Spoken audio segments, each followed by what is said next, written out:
అన్నాడీఎంకే భారతీయ జనతా పార్టీల కూటమి ఇప్పుడు తమిళనాడులో పోటీ చేయబోతోంది. 2026లో తమిళనాడు ఎన్నికలు జరుగుతాయి. 2026 మార్చి ఏప్రిల్ ఆ నాటికి ఎన్నికలు జరుగుతాయి. ఆ జరిగేటటువంటి సందర్భానికి తమిళనాడుకు సంబంధించినటువంటి కీలకమైనటువంటి అడుగు ఇప్పుడే వేసేశారు.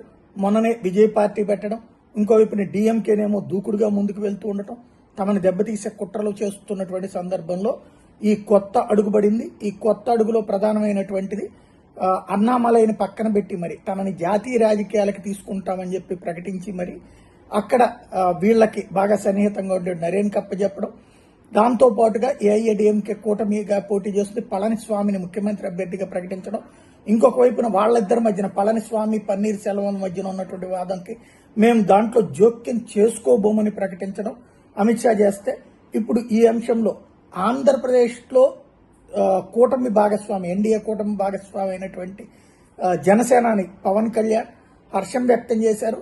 తమిళనాడులో అనుభవం ఉన్నటువంటి వ్యక్తికి, అంటే ఇక్కడ కూడా అనుభవం ఉన్నటువంటి వ్యక్తి అనే పేరుతోనే కదా చంద్రబాబు గారికి మద్దతు ఇచ్చింది. అలాగే అనుభవం ఉన్నటువంటి వ్యక్తికి అక్కడ ముఖ్యమంత్రి పదవిని ఆఫర్ చేయడం కరెక్ట్ అయినటువంటి పద్ధతి అంటూ పళనిస్వామికి అభినందనలు తెలియజేస్తూ విజయం ఖాయమన్నటువంటి భరోసాని ధీమాని ఇచ్చారు.